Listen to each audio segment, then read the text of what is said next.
This edition will discuss the role of subnationals in delivering productivity, local government autonomy, tax reforms, and the household.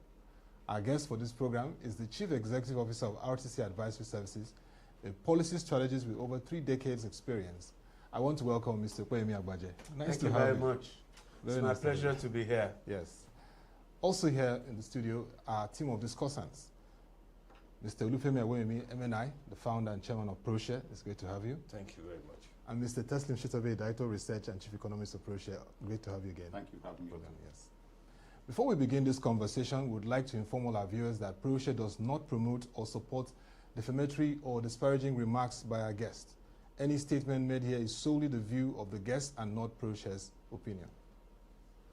And we begin. Mr. Agbaje, it's great to have you, like I said earlier. Thank you. Nigerian subnationals are recognized as repository of human and natural resources.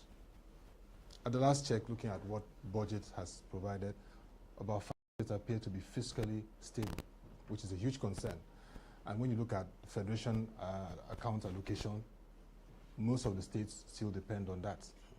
So the major concern is, what are the strategic actions that are required at this time to strengthen subnationals' fiscal positions and improve labor and capital productivity? Thank you. Let me make some background remarks before I answer the question. I personally believe it's a tragedy, the situation you have described. The typical Nigerian state, irrespective of how small it is full of natural resources, is full of agricultural potential. It has every single town I know has some historical significance that could be converted into a tourism opportunity, for instance. It has human capital. So what we have created is a system that suboptimizes the country. And we have to have a correct diagnosis of how did we create that system? There are historical stroke political aspects, but let's leave that for a second and focus on, because this was not always so. So in the First Republic, for instance, we had a system that some of my colleagues and friends have described as competitive communalism. Our communities were competing for development. In the First Republic, you had a Western region, an Eastern region, and a Northern region, and later a Midwest region, in which once one did something good, the others copied. Almost within, in fact, in the case of the University of Ife, what I'm told is that the idea was first conceived in Ife to have a university in Western region, but the East took up the idea and launched their own before Ife. Then ABU came, Nsuka, ABU, Stadium, Ibadan, Kaduna, Enugu, everything, educational programs. Okay, you do fair education. We are not sure we can do fair education, but we do scholarships, we do, so there was a industrial estate, same thing. So there was a system. So we have to focus on the constitutional system as well, as part of that factor. What has happened now is that we have a system in which we sit down in states. First of all, the quality of human beings, we have to start from the quality of human beings. So with due respect, you can't compare Chief Obafemi Awolowo, Chief Michael Okpara, Sir Ahmadu Bello with many of the so-called governors and leaders that we have today. So the quality of leadership, the vision, the character, the strength, the ability to engage and motivate the community, all those attributes of leadership have suffered significant diminution. Then, if you focus on the constitutional system, the system has, we were having a conversation before we went live about creation of states. That's a conversation for another day. But we have so fragmented the states that, and we have so created replaced that competitive communalism that I spoke about with a prebendal system in which everybody is saying, what is the federal government going to give us? You know, one of the oddities is a state will set up a university, then people will be agitating that the federal government should take over that university, because we now feel states cannot do anything. So we have to focus on the constitutional system. That's a long-term solution, because that's not going to happen today. Yeah. In the short term, what are the so going directly to your short term, yeah. In the short to medium term, what are the strategic actions that many of our states can take? So first of all, you must develop your human capital. Build robust education that creates human capital, so that they are the engines of development of all of those things. And don't educate them in English and history and biology education and all of those things, like you see in many of our state universities. I don't say cancel those things, you can do them, but let it be the minority. But focus the 80%, 70% of the education you offer in the states on science, technology, economics, management, those things that create and focus the curriculum on entrepreneurship and diligence. So one, human capital. Then investment promotion. You know, if I were a governor of a remote state, with due respect, let me use an example, say Ekiti or Osun, I would actually be giving out land to industrialists. I would actually make it a policy that if anybody wants to invest in Osun State, Ekiti State, land allocation will be free.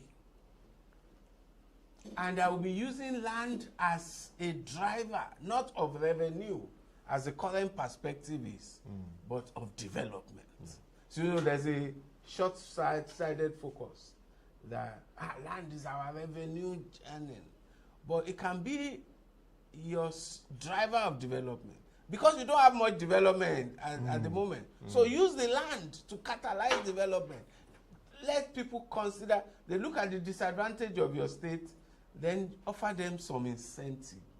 So we give you land, so we give you investment support, so we give you this. So anyway, a vast range of investment promotion activities to bring development into the state. You encourage public-private partnerships. You let investors know that we can use land as equity in your business. And if you want to build a factory, we'll give you the land free, we take 10% equity in your development. You are again building capacity for the future. You know, all sorts of things. You also have to have a very clear public-private partnership strategy. What sectors do you want to develop? You have to know what your areas of comparative advantage are. If I am in Ogun State, I must know that we have capabilities in cocoa, in rubber, in this, and we're looking for investors to tap into those value chains, and we're prepared to offer them incentives. I don't think development happens by coincidence. It has to be intentional. You have to study yourselves. You have to, let me tell you, let me give you, I don't want to derail too much, but I got into an enterprise in Ogun State in 2006, 7, 8. And what I did was I visited every single local government in that state on a study tour to try and understand the economy of each local government in the state. What are the resource endowments? What are the opportunities? What can you leverage? And I got to a place called Iwokwe in Waterside. And I saw a port, a more or less disused port. It could be, the first thing that I saw in my mind was, if this was Europe, this would be a marine economy. That's what we later started calling it.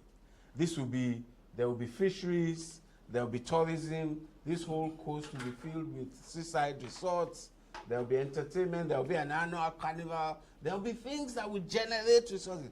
But Iwokwe is languishing there up till today. Well, so I'm just giving you that as an example, and I saw many other things. So the point is, we have to focus on what are the latent opportunities in this state. There's no state that doesn't have. In Osun State, there is Irin-Ijesha, there is in Ekiti, there is Ikogosi, there is all sorts of, in every town in Nigeria, there is some legacy story, historical story that can be framed into a tourist opportunity. So I just believe that there's a system we've created that one brings the wrong people into leadership and then gives them the incentive to just sit down and receive funds from the federal government. Very insightful opening statements from you, especially the need to develop human capital. Investment promotion, I like that because yesterday in our Economist conference, the big word was investment policies, investment opportunities, and also the issue of public-private partnership.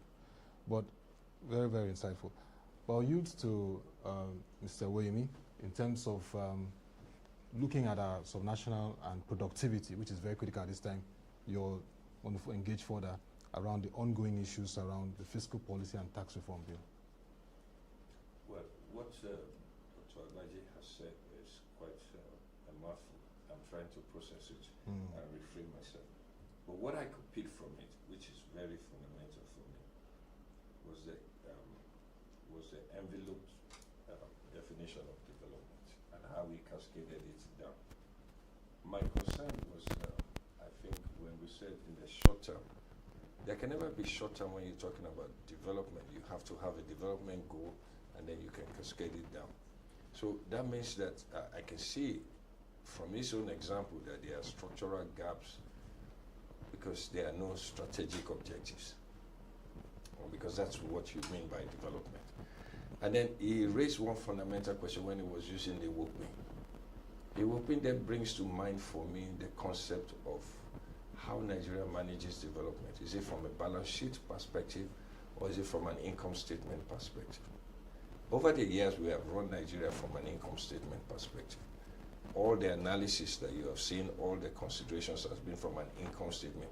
It's just about flows, never about maximizing or building your balance sheet for competitiveness. Because if you then do that, you then understand that you can have a robust balance sheet based on your valuations around your resources. And that brings me back to the question that over the years, we seem to be recycling the same argument. And as analysts, I think it is important that we bring it down to one factor. I have processed the fiscal policy and tax reform bill as a critical aspect of restructuring that did not have to go through a constituent assembly. Let me make it very clear here. My position about that fiscal tax reform bill is one of the elements of restructuring that alludes to the ideological principle about productivity. Maybe Taiwo Idele did not sell it as such, but that exactly is what it is. Because if you look at what he focused on derivation, 60%. He focused on equality, 20%. And he focused on population, 20%.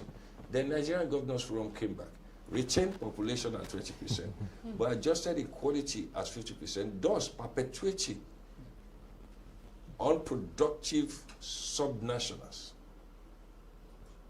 And then reduced derivation to 30%, which is a disincentive for productivity as well. My thoughts and my question, sir. What would you think would be an approach? Not just concerning fiscal tax policy reforms, but we know the objective now. Is to say that what is the consequences of we agreeing to the Governors Forum? That means we retain status quo, but then we do not address productivity at the level of subnational and sub-subnationals. In fact, there is no subnational. There are also subnational local governments. Local governments. Yeah. Sir, Yes, so absolutely. I've been a bit disillusioned about the consensus, the compromise that we came up with, because and my perspective is completely aligned with us.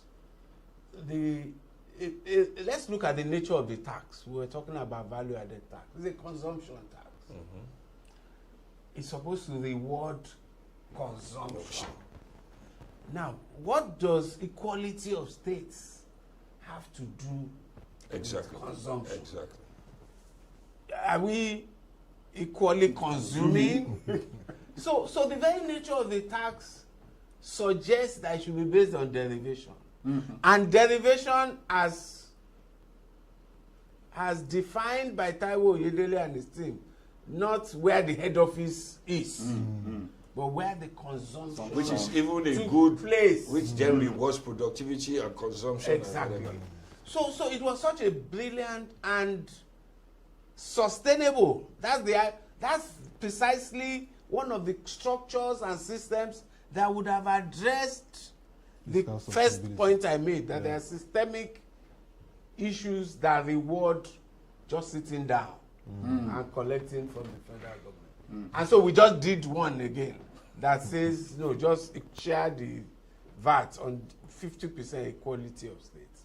So it was a proposal. So my short answer to your question is that the best formula would be that being the one that rewarded derivation Exactly. based on consumption, where the consumption took place. Unfortunately, in Nigeria has been a compromise between the ideal and the political. So we and sometimes those compromises are justified. Sometimes, for you to have a country, you must sometimes have some trade-offs, some compromises. I'm not convinced that this was the right one. By the very nature of VAT, it was not something that we should share on the basis of equality. By the very nature of VAT, if we wanted to promote the efficiency of that tax system, I wanted to encourage states to capture the income, and wanted to encourage the agencies. But once we say it's about equality of the incentives are lost. Economics is about incentives. Precisely. Incentives are lost. So nobody has an incentive. We are going to share this thing equally. Well, do you understand? So it becomes a democracy. What do we call it? It becomes a DEI allocation, diversity, equity, and inclusion. Okay. Now, Which distorts the free trade, free flow of enterprise.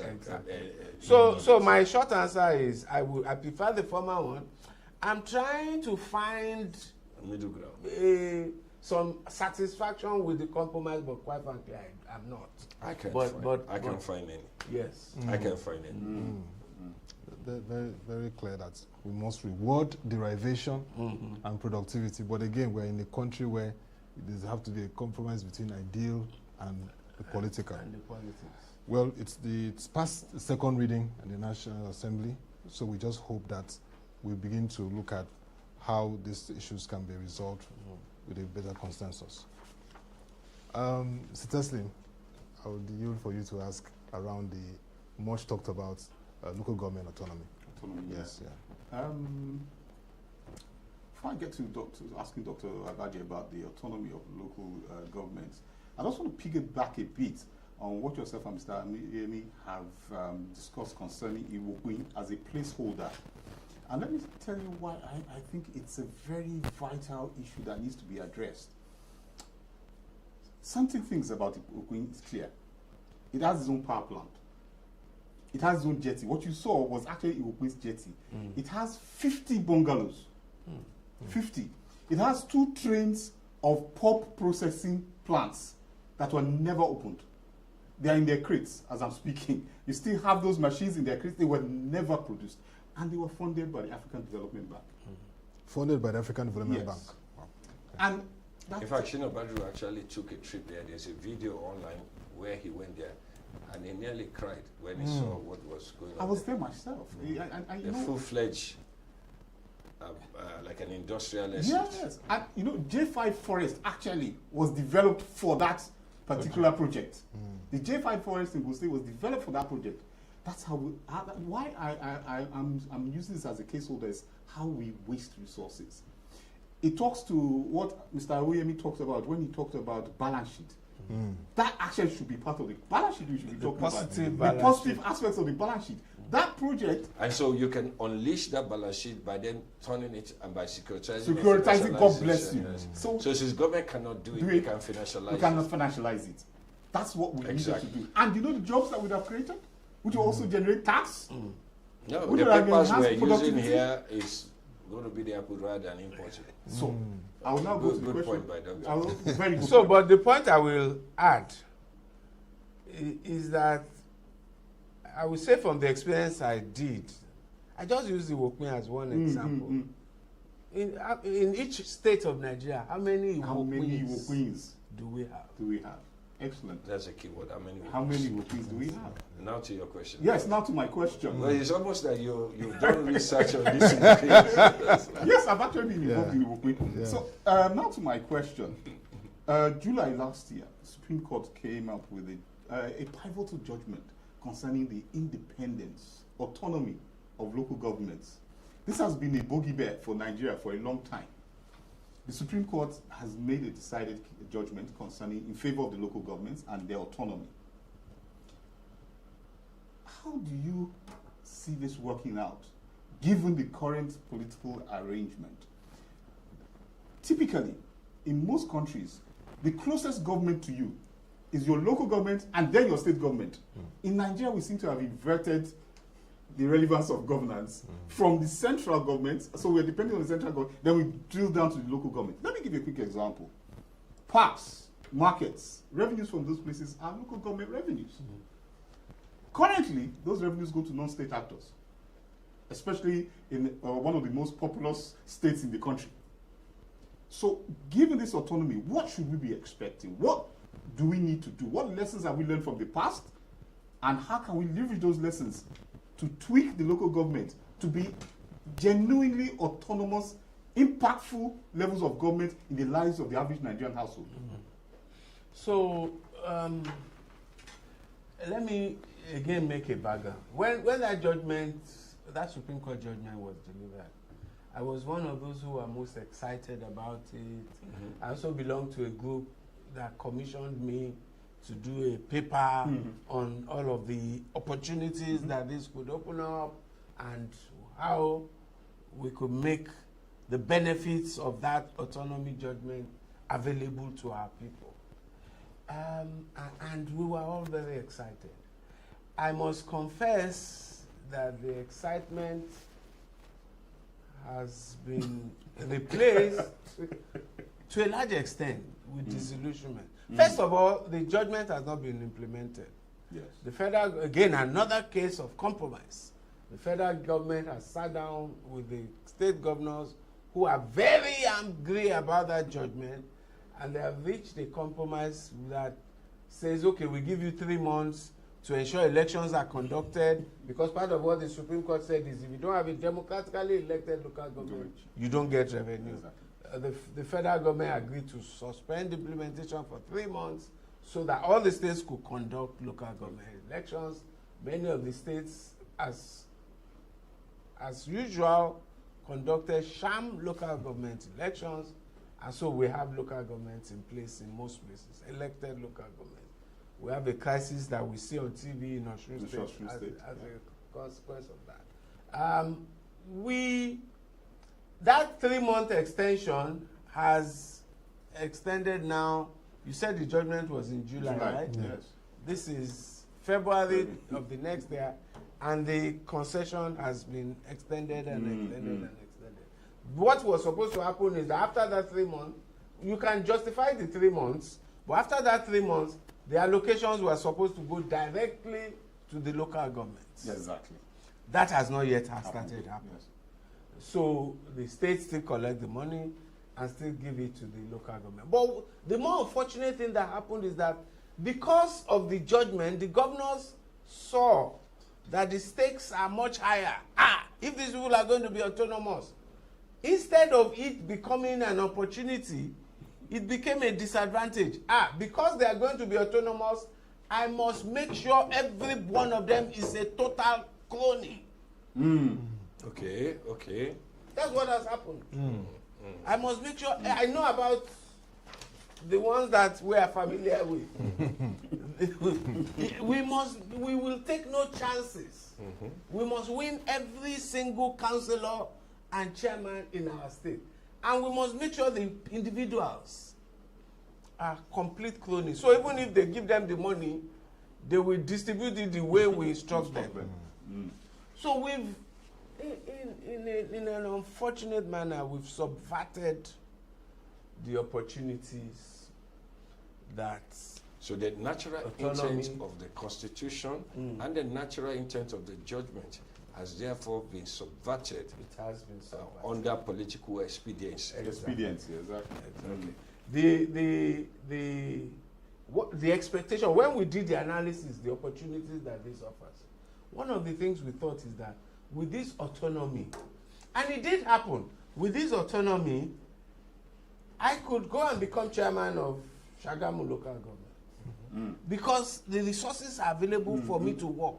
I could. So we don't always have to go to the center. Exactly. And I could focus my passion and my competencies and skills on the development of Shaga, and I will get emotional satisfaction from transforming my community. And the resources are significant, given the autonomy judgment. So we thought that the quality of human capital in the local government will go up. And we saw indications of that. Let me give you two examples. In Ijebu-Ode local government, I saw a gentleman come out. He wanted to be local government. He was a former commissioner of police, a lawyer, a distinguished, respected gentleman. And I was so glad. I said, yes, that's the effect of the autonomy. But hey, guess what? None of those type of people made it.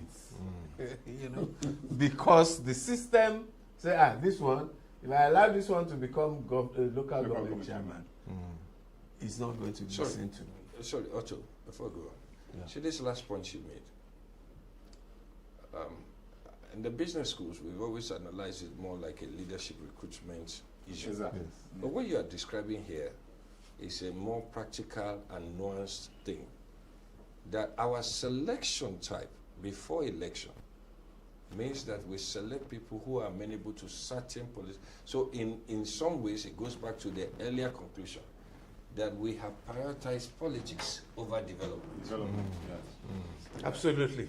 Yes, that's a major challenge. So it's a negative selection process. It's not your assumption about...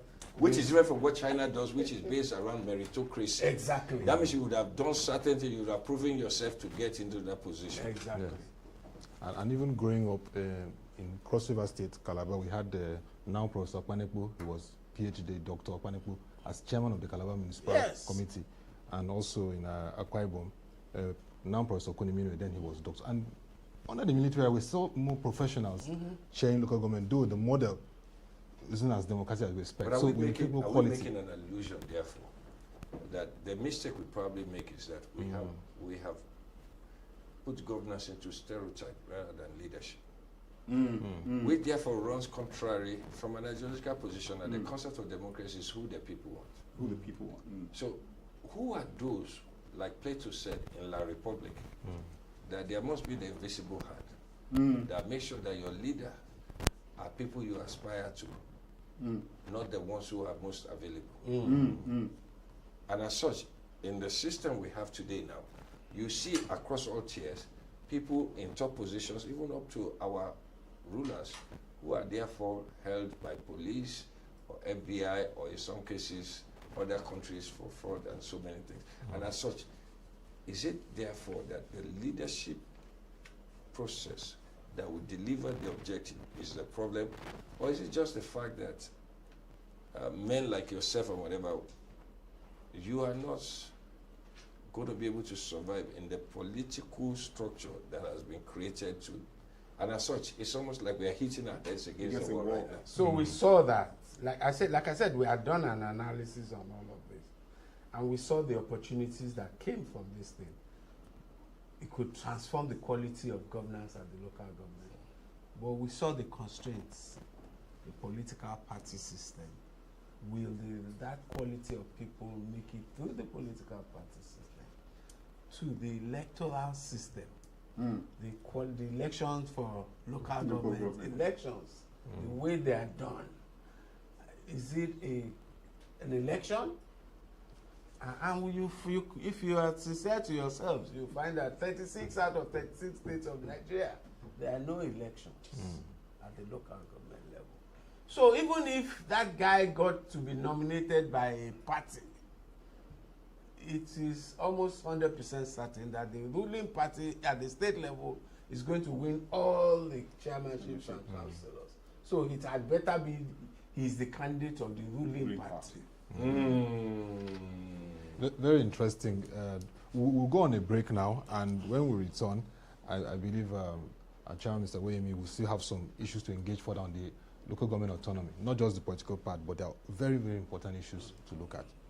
We'll go on a break.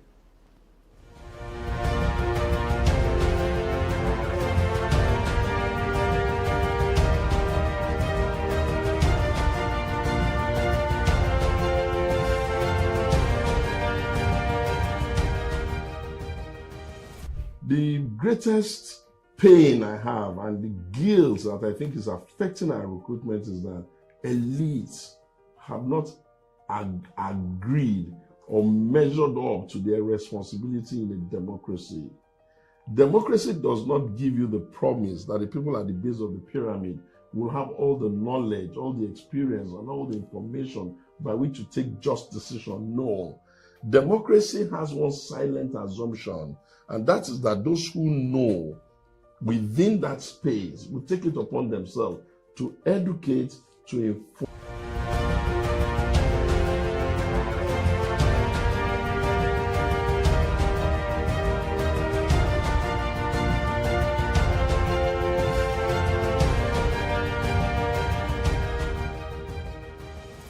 The challenge we have boils down to that single word, leadership. These institutions serve as a piggyback for government and for public sector to access funding at any time. So when they need to divest themselves of looking for entities where there's always money to access with minimal accountability. It's only when we get to that level of leadership that the government will ready to relinquish these companies to be transparently managed and publicly reported. Welcome back. If you're joining us, it is the Proshare Hard Facts program, and our guest is Mr. Opeyemi Agbaje, CEO of RTC Advisory Services, a policy strategist. We're discussing the role of subnationals in delivering productivity, local government autonomy, tax reforms, and the household. It has been a very interesting conversation so far, and if you're joining us, you're on to some more very interesting insights. So yes, I'll yield to you, Mr. Awoyemi, to engage further around I have local to government thank autonomy. Dr. Agbaje for forcing some of us here to speak our minds as well. But in his last statement, and following what Teslim spoke about, if we assume that the proposed devolution of fiscal powers to subnationals was meant to expand economic opportunities, and we have seen that it has been stifled, can I ask a two-part question? One, what was the judgment and the natural intent of the Constitution expected to achieve? Was it financial autonomy? Was it budget autonomy? Was it administrative autonomy? That is one. The second part of it is that how does the household, the common denominator in the economy, engage therefore with the closest party to it, which is the subnationals, in terms of its business, in terms of its tax? And I will quickly say this, sir. I see government sets up so many portals to engage with me as a citizen, but all they do is to tell me how to do my role. But I don't see anything that shows how I can ask the government to do his own role. So that's the second part, but the first part was to ask about financial budget. So excellent. So let's first remind ourselves what the Supreme Court, what were the issues in that dispute that went to the Supreme Court. The practice had become that the truth is the Constitution stipulated that there will be a state and local government joint account. That was the intention of the Constitution, the JAC, where local government allocations will be paid into that account, and then the state, because the Constitution makers must have assumed that the state was the structure that was able to organize the receipt and disbursement of funds to the local government. Then the reality is that since 1999 that we've practiced this thing, the states took control of the resources. Many of them purported that we did this on your behalf. So we have paid this on your behalf, we have paid this on your behalf. Including standing orders for loans. Exactly. And so at the end of the day, they gave the males of the local government just their salaries. Okay, go and pay your salaries. And that was the practice. The federal government or the federal attorney general concluded that, and the federal government concluded that this was not the intention of the law, and they went to the Supreme Court. Because it's a dispute between the federal and the state government, it can go directly to the Supreme Court. And so the Supreme Court had the argument. And the Supreme Court nullified the practice of the joint account, even though it's in the Constitution. It was, in my view, another doctrine of necessity. The Supreme Court did something that was not in the Constitution, but because it had had 25 years of seeing the abuse, it decided that I cannot sit idly by. In the maxim of the law, there cannot be a wrong and no remedy. So they created a remedy and cancelled the joint account and ruled that the allocations should go directly to the local government. The intention of the Supreme Court, in my view, is that it's more like financial autonomy. Take your money. But it then leads to one of the advantages some of us saw is that when you receive the money yourself as a local government chairman, you can create opportunities. Yes, you can do good, and if you do evil, you will be accountable. We can track you. Unlike the governor, you do not have immunity. Unlike the governor, you don't have immunity. You are accountable. EFCC can take you very easily. The sophistication at local government level, even we also saw that the way local government level works, if the local government chairman starts collecting the money directly and is embezzling them, the petitions to EFCC will be plenty. Because at that level, people, it's not as people are agitated. They will write, there will be 10 petitions to EFCC. EFCC will pick him. He doesn't have immunity. So it may have led to a more accountable process. And at the worst, if you are easier to deal with than a governor who has immunity for 8 years, potentially.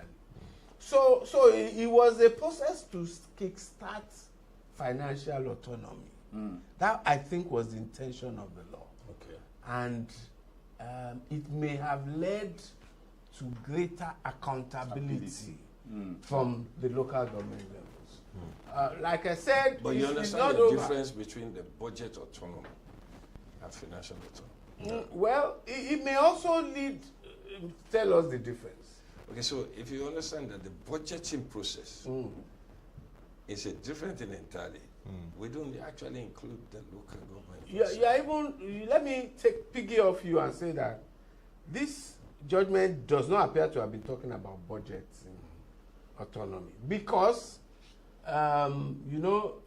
this is the allocation coming to you. It's a receipt.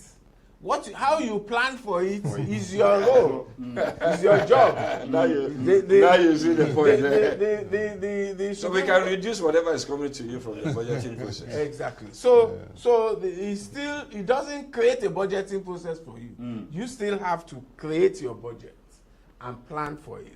But what it means is that when the money comes as the allocation, it doesn't cover your internally generated revenues. It's just the allocation, constitutional allocation coming to you from the federal allocation. And when you get it, we can track you. But right now, like I said, we have not implemented it yet. We are subverting the process. I've heard that now all the local governments have been told to now open accounts at the central bank. And that's where the money should go. That's the current constraint, because it's taking many of the local government time to do that. And then when that, hopefully, anyway, one day, that process will be complete and the monies will be going to the local government. It can begin a process of financial accountability. If EFCC, police, civil society, because we can never eliminate the role of citizens in all of this, which takes us to the issue of household. How does all of this affect the household? How do all of this affect the citizen? I think that, especially with regard to the local governments, I think that we also, our citizens, our people, also have some blame. Who spoke about the inversion? You spoke about the inversion. We look to the federal government. Then next, state government. Then we remember in our moments of anger or something, that we still have a local government chairman. Whereas it should be there. I can't imagine why we can't hold our local government chairmen who are amongst us responsible. So it's about civil society. Sorry, before you go to civil society, I want us to stay on that argument you made. Sorry. No, go ahead. Okay. Let's take primary healthcare for. Let's take healthcare. Primary healthcare, and which is supposed to be where? Local government. Primary school education. The hospitals are supposed to be state government. Referral centers are supposed to be federal. Right now, the federal is responsible for primary healthcare because it will not fold its hands and allow it to go. The local governments are unable to manage primary healthcare. Their fundamental function has somewhat been subverted. So when we talk about the household, the nearest thing to a household are the basic Maslow's principles: healthcare, food, shelter, whatever. How is it possible that we have a local government system that is not held accountable for providing the minimum requirement for the citizen as described in the Constitution, whether sub judice or not? But that is the article of relationship between the state and the citizen. Sir. Let me try and balance the argument now, because I just remembered as you were talking. Why did the state, the road to hell, as they say, It's paved with good intentions. What was happening? Under the military, the local governments were getting these funds, and they were not able. It's either through mismanagement, through corruption, or through lack of capacity. But those things were not getting done. So the state governments then took it over. Because we can't afford. So the payment of primary school teachers, which is a local government activity, the state government took it over. The running of primary health care centers, which is a local government, they took it. In some places, and that is Lagos, we even took over the functions of local governments for purportedly good reasons. So if you take tenement rates, all those land use, we replaced tenement rates with land use charge. We took it to the state. We all those outdoor advertising, which is a local government activity. We create LASA. We took it. We were now sharing their portion of the revenue, including markets and so on. We created the market board. We took over their roles. So it seemed like in the Lagos example, we did it better. And so we got away because they had a backdoor way of sharing. They were sharing the revenues with them, to be fair to Lagos. So they didn't take away they created a more efficient structure at state level, but they were still sharing the revenue back to them. They were practicing the principle of derivation. If Exactly. we collected the money from you, we would share with Exactly. you properly. But like I said, the road to hell is paved with good intentions. intentions. So the fact that you have a good intention does not mean that you have not subverted the system and the structure and now created permanent lack of capacity at that level. Maybe the solution would have been to build the capacity for them, to help them create structures and systems to make those systems work. So the bottom line, going back to the household, our households derive no benefits from the local government level. And it has become a bad thing. The fact that you can't look to the closest tier of government to you for solutions. At that tier of government, if the solution was there, that poor woman could actually have gone to the councillor to ask. Modep, I went to the primary health care center, I didn't find a nurse. And there could have been an impact. But now she just has no expectation of that level. The people there are more or less the councillors and the local government. He doesn't even control anything. He has to I've use told his you own how they personal are funds. selected. And so once they are selected in that manner, their mindset is, I'm just here to see what I can make in this short period. I don't know how long I'll be here. So it has become a completely dysfunctional tier of government, and it's not serving the purpose. So before another question, sir, a quick one.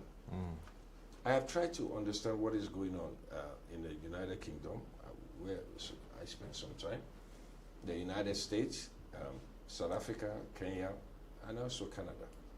There has been an evolution, and Nigeria is not on a different trajectory, maybe somewhat a little bit distorted, but we always went through it, whereby the concept of the municipality, some of them were able to resolve it by making state capitals, their capitals not in economic centers but in rural areas, which helped them to adjust it like you see in the United States. What are your thoughts on how we can adjust this imbalance in the relationship between the citizen and the municipality under which I exist? Sorry, before you answer, do you know that there is something called the TV license? Of course. Radio license. In my office, they come and collect it. In Lagos Island, they come and collect it. The biggest factor that comes to me is that we have to build capacity at those municipal governments. The truth is that there's no capacity there.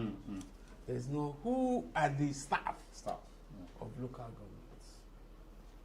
Who are the director of finance in local government? That the person that should be organizing the finances of the local government so that they can raise a municipal bond. That's the guy, the director of finance or the supervisory council for finance. So the quality, it goes back to that question of how do we improve human capital in our subnationals, at this point now, in this case now, the municipal, local governments, councils. How do we get the quality of governance at those levels to be of the requisite quality? And of course, to then balance it, you then need citizen engagement. How will we stimulate the engagement of our citizens so that they recognize that it's their job to hold the local governments accountable? So we need capacity and then the citizen mobilization. I want to piggyback off that question that you just raised. I'm happy you mentioned municipal bonds. If you look at the total debt of subnationals, we're looking at about 11.5 trillion naira. That shows about a 25% increase in that. But the fundamental issue is that we want infrastructural development. We want progress. The infrastructural developments will impact the household. We need capital flows. You mentioned something that is so important. As far back as 1996, we had Surah Market. Surah Market was created by a municipal bond. That was the last municipal bond we have done in the country. We have not done anything since then. What is the problem? What is the constraint on capital flows to municipalities? So, you know, anytime you use the market, anytime you want to use private capital, private markets to solve a problem, it means you must have transparency. It means you must have high level of quality. It means you must do it's more difficult to raise money from the private market than to collect federal allocation. You know, you understand? And so any lazy person will naturally default to federal allocation. If you want to do a municipal bond, you have to have solid accounts at the local government. I'm told that part of the problem with the local governments opening bank accounts at the central bank is that the central bank has mandated that for them to be able to open a bank account, they must submit an audited account. Most of them will need 2 years before they can submit an audited account, because they first did not prepare the accounts. They now have to go and prepare it with vouchers and receipts, bank accounts, and then to get it audited. So you need, and that's the difference. Even with Nigeria, I'm sorry to take it to the national level. That's why we run away from private markets. When you see policy, at policy level, there's always an option of raising private capital to do anything and getting government funding or borrowing as government. We always default against the private market because it's harder work. We don't even have a CBN account, right? Exactly. It's hard work. You have to have transparency, you have to do the proper account, you have to make projections, and then you have to hold yourself accountable to the market. After they give you the money, you must now be... So that all of that involves significant discipline. And hey, if you are... Look, and it's not a coincidence. Which government in Nigeria has leveraged private markets more? The one that has the best capital. Lagos State. Yes. And even under which governments? You know, Fashola, you know, Jide Sanwo-Olu, because they have the capacity.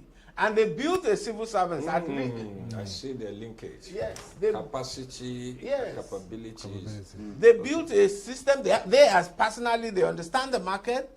And then they built a system, at least in the finance function. You must concede that Lagos State government has built a capable finance function. It has a PPP office. I agree. It has the system relevant structure. I agree. And it has made the laws. PPP law, all of these laws, you know. So it gets those things. So they have the structure, the process, and the strategy. And they build the capacity. So which local government today has the capacity to get those things done? That's the unfortunate part. Meanwhile, it's an opportunity.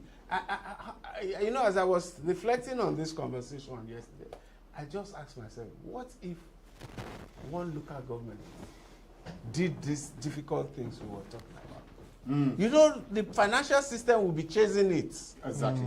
Because it's the only one. Everybody will be saying, let's offer that local government money. Every investor will want to give them money. It's an opportunity. Why have we not leveraged that opportunity? That question you asked, sir, I know that Otto is trying to sanction us for time. Yes. I want to use the example of the Sagamu local government you mentioned. Sagamu, From a strategic position, Sagamu is actually at the intersection, and there's a reason why it's at the intersection of the gateway, so to link the north on this side to the south on the other side. But most importantly, it has one of the biggest and foremost plants, the Lafarge plant in it. Around the Sagamu local government, you also have industries, plants, a few farms. If you use this concept which we have in Proshare, where we say that the role of the government is to manage the square kilometers in a state. And you understand that in managing the square kilometers in your state, you are looking to take care of where is your revenue as a state government going to come from directly. Where is your revenue going to come from by creating opportunities for private sector to play in? And where are those your responsibilities, provisioning those support systems for the vulnerable in your society? And you look at Sagamu local government. Why is it Sagamu local government thus incapable of being one of the best examples? Access to Lagos, access to Abeokuta, access to this, interchange, trade, commerce, population, linkages to everywhere, gateway into everywhere, industries available to you, all the land from there. You have one of the biggest religious institutions, schools, what have you. For me, that is one example where I think we can use to summarize this conversation. That's excellent. You know, I had that local government in mind because it's mine. You know, because I can already, you're 100% correct. I can see it easily able to raise a municipal bond. Exactly. Easily, just like you said. It is next to the largest industrial estate, the Flowergate Industrial Estate in Ogun State. It has a residential community and an industrial community. It has a large population, growing and viable. Its location outside Lagos State has the best location to access Lagos market. Everything is there. So what is not there? Okay. What is not there is, I would say, the independence and the capacity to function. So if it has the independence, you know, that autonomy question, if it is an independent, I won't give money to a crony. You understand? Who can be told, use the money in this manner. I will give money to an entity that can be held accountable. So that's the first. So that's the autonomy question, and then the capacity question. Does it have audited accounts? Does it have financial systems that are transparent and auditable? Does it have the quality of leadership that understands the vision of all we are talking about? So those are the questions. But the last question from your points here is that if, as privileged as we have to understand the issues, is there a failure on our part to help the public to understand how it can be better for them if they moved in a different way? Even maybe while still accommodating the kind of people you have in place. I'm just asking. I will plead guilty for the collective. I can make excuses for myself. Yes. Including myself. I can make excuses for myself, but that's not the point here. We are guilty. And when I say I can make excuses for myself, what do you think I was doing? Trying to understand the economic structure. To know how. What do you think led me into some adventures that are outside the range? That you normally not have invested. Exactly. So the point is that as an elite, educated Nigerian elite, we have been irresponsible in our relationship towards governance. We thought that we can get away with leaving governance to politicians and thugs, and we've now created a system in which even if you change your mind now that you want to enter, you cannot enter. So now it's now a war. It's now the system has concretized.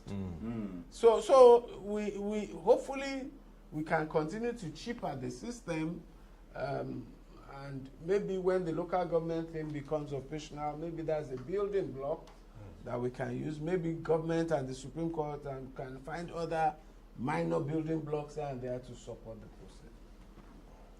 Very interesting conversation, Mr. Opeyemi Agbaje. Thank you very, very much for your insights.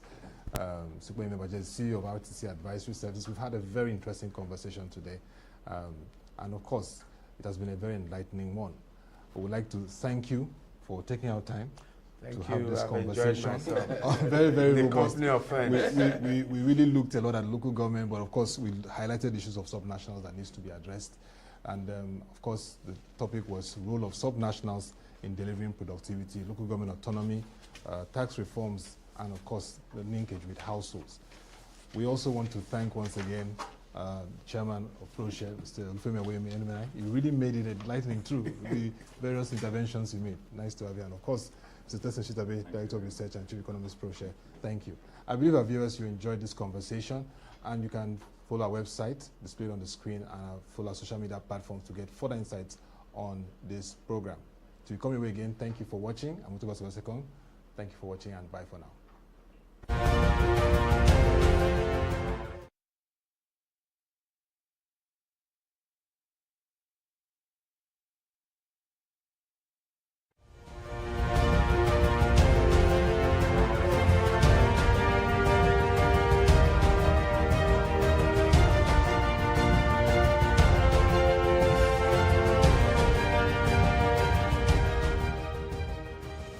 The greatest pain I have and the guilt that I think is affecting our recruitment is that elites have not agreed or measured up to their responsibility in a democracy.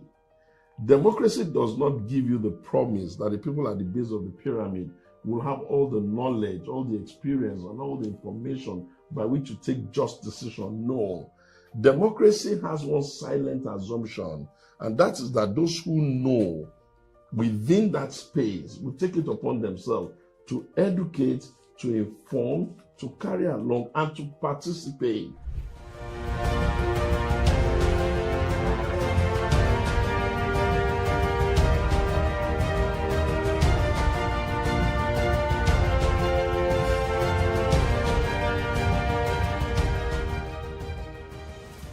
The challenge we have boils down to that single word, leadership.